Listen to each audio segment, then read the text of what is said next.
Joining us now, yesterday, obviously a huge day in the sports world in terms of cancellations.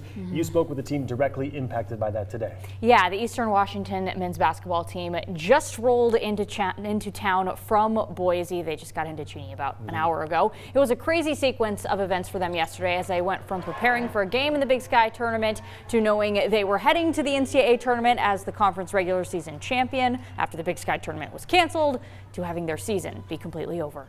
When they took the tournament away, you could see the disappointment in the guys. You know, at the same time, when that first came out and they said, hey, the Big Sky tournament's closed, our guys weren't that, depressed because they thought we could still play in the tournament. And then once they canceled that, then that's when I think the depression set in with some of the fellas. It all happens so quickly, so you don't really have time to adjust to one thing, because by the time you adjust to that, the next thing happens and it's something completely different. So, at tournament time, you're sort of prepared for that any game can be your last, because at the end of the day, you lose one game, that's it for you. And so, as much as we were prepared for that, we probably weren't prepared for the circumstances that our season ended.